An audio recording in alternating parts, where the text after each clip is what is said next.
देखो हम सब सुतल लगी कहाँ गिरे तले झाड़ू लगा देंगे तो देखिए हम बूढ़ी ना तो झाड़ू लगा दिए हमके कि झाड़ू लगाओ तड़ू तोर नाखून टूट जाई।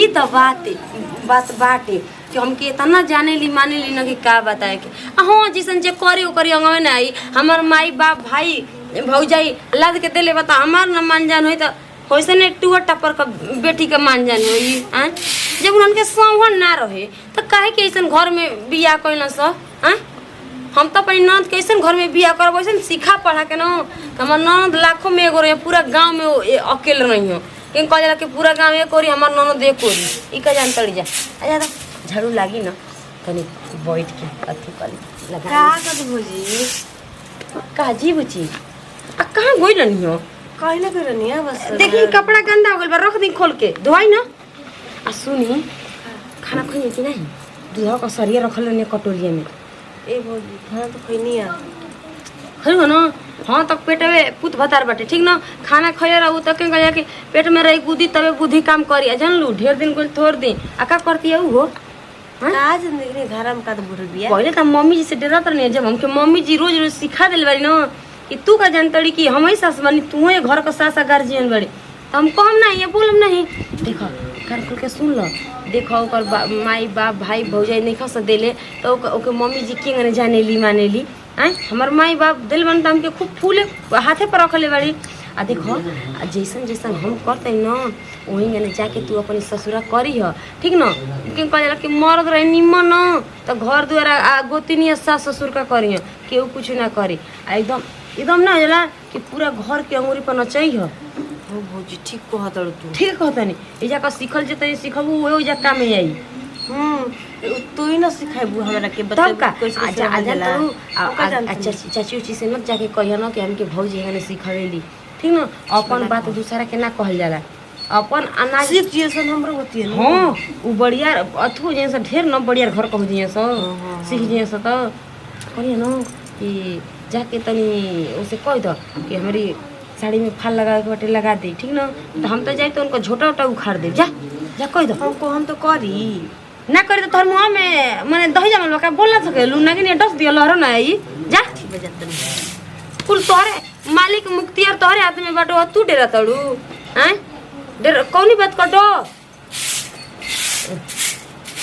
का हो तू बैठ गेल झाड़ू लेके चलावे ऊ का करती है का करी मम्मी जी देख ना जतर लक्का मामा यही से झाड़ू लगावे ला तारे के कहले बनी आराम करे के आ ओकरे कहले बनी काम करे के तू सुता देल बोलू गदी पर आ लगाव तो लगा के आगना में झाड़ू ए मम्मी जी ऐसन बात नहीं कि हम अब उसे ना कही ना कि काम करू लेकिन का डेरा लू का अब जब आप कहते ना जी हम डेराई काहे खातिर हम अपनी भतार का कमाई खातिर नहीं हम उसे कहे के डेराई कहते न कि ऐसे न कि कही न कि इहो इंगने करत लेकिन कहम नहीं जब कमाई त उसूत के खलिया तू ना कि ओकर बापा भईवा देले रहता त हम काहे ऐसन करती के का कइले भी नहर में कैसन बिया का करती है का नहीं के करत बताओ ना तो चाहे ओकरे सामान में कहीं घर में आराम कर हम ओकरा कहते नहीं आगना बाहर की तू तो एकदम आराम दे देले देखी ओकर मर्दे मेहर मऊ बन ठीक ना वो तो सुन जाई 2 मिनट में सुन जाई अब सुनाई कि का करब के जानते हमार तो मर्द छिछिया कमाता न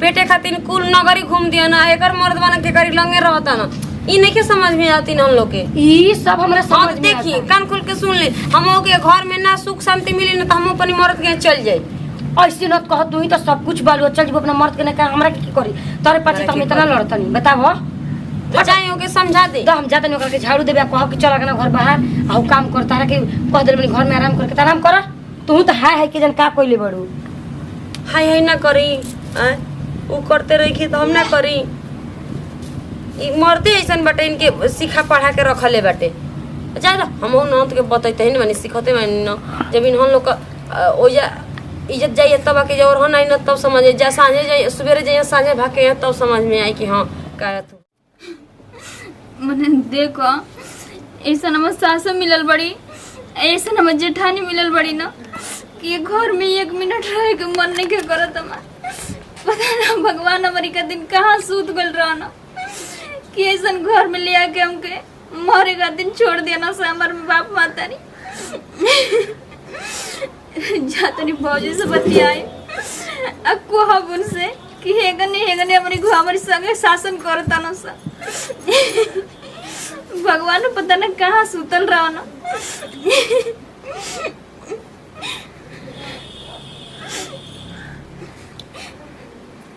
हेलो हेलो बोल रहा था नहीं भाभी। खुश भाई का होल बच्चे? का बोल बटे का पूछा तड़ू मोरे खातिर तो घर में हमारे शादी ब्याह कर दिया जा। काजी की कुछ कहल का रो तनी? काहे ना रोई हो भाभी, रोई ना तो हंसी। हमेशा हम जेठानी हमके उल्टा सीधा बोलल करती है। एकदम घर में हमारी 1 मिनट रह के मन नहीं के करत।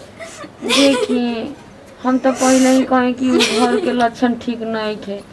आप ही के माई बाबूजी ने बियाह करने जी। सासू आओ तड़ी तो केनी से कह तड़ी की तू का लेके आइल बड़ी की तोरी पर हम घमंड करी बड़की दमक कुल चीज लेके आइल बिया।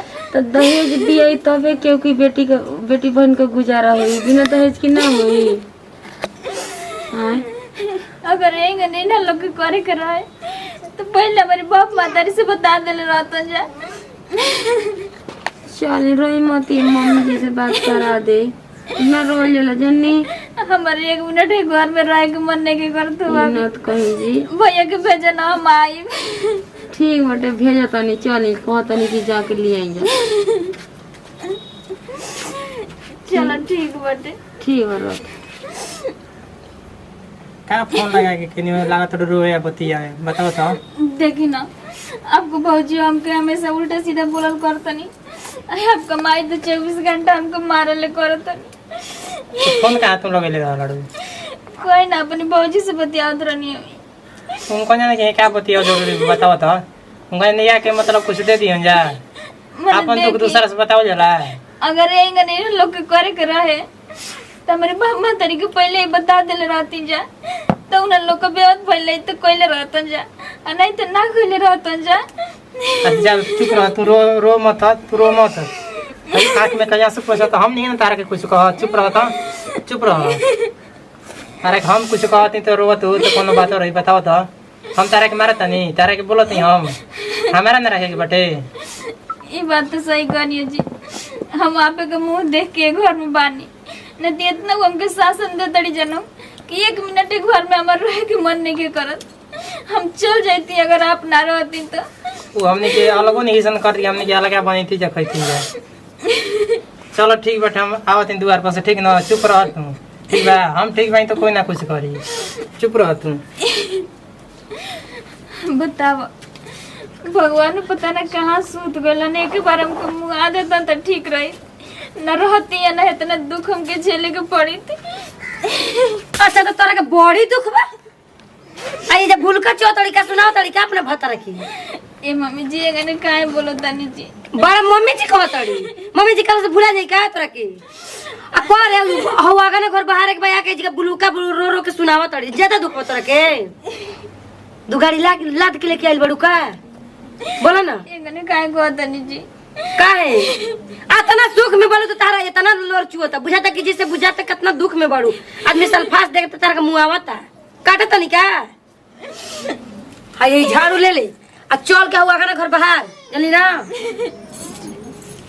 धा के कबार दे तुरंत हटावा। अभी जानता नहीं को हमरा के हाय लोड बुझाता कि बैठल बेलू गादी पर कोबेल बाप रे बाप देखो तो नहीं को डराम क्या है जी। आ देखता को बुझाता है ये तो फोन से बतिया उतर लिया बतिया लिया ना तब का ठीक कह तड़ू। हम तो सुनबे ना कोई नहीं है। और रोवत देखो कैसे आके जा मोरे जीवन तो पता धक पहुंच दी अखिए में ना बासुरी बाजी मार मर जेती। ए दीदी जी एगने काहे बोलतनी जी। हटे फोन और की नतिया बेटा ने के मौग बना के रख देले बा। उहे मौगा हरामी हो गेल बा के। ई त कटोरा लेके भीख मांगियो। ई का जानता है मेहर के जीवन रहन नहीं ते ज्यादा तोर के दुख बा। ज्यादा दुख बा तो तुरंत चढ़ दुख देंगे तो जानता नहीं के गन।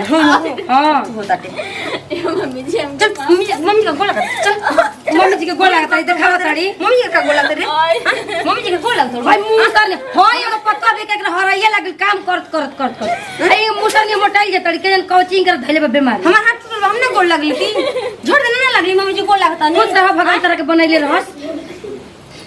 हाथ रे जी का नाटक करबू नाटक भाग जा खड़ा करती रोती थोड़ी आई का जन का कोले अरे का कोले अपना मोबाइल रे बतावे का कोले है मम्मी जी कुछ ना करिए इनके हम फोन देता नहीं का बतिया उतर लियो फोन देता नहीं तो पापा भैया मर रहा है का वजह बतिया उतर ही रे बतिया तुम से आएंगे ना दे दियो सब हैं अरे आता को फोन तो देखा लेने रे बेटा के फोन लेके फोन वाला कहां पूछी कोई लिए जी गोई भाई कौन हम घूमे का हो जी देख लिए अपन कैमरा में देखा दिया अरे हाय का ई कुला छरी के बारे में पीछे पड़ लो जो कबर है बाप रे बाप अरे रोई भी ना तो अरे मार के मुआ दे रे बहन जानत नहीं की तो सही के मुंह करत ना धोके आही लतावा धोके दाब दी हच दी पार ना फेंक दे रोवत रे अभी देखाओ तो ढोल ना चल चल माई चल ले भाई चल आई भाई जाके बाहर नहीं जगह धो पहले हम जाके आ देखा कान खोल के सुन लो इधर रोला से कोनो फायदा ना नहीं भूल खइले से ठीक ना ई घड़ियार के आंस जाके अपनी माई बाप के चोइए ठीक ना दीदी जी कुल काम तक को गलता नहीं कल तो रोमा मैंने काय बोलता नहीं जा आ खाना नहीं खजे बना के खो ये भगवान जी का हमारा खातिर तो सूत गइल बड़ा भलो के हमारा के मार देता कि सबके चैन मिल जाए हमारे बाप मातारी की लगे उतना पावर ना रहे कि हमके दान दहेज दम जाए जो दान दहेज लेके आवेला वही का सेवा वाला का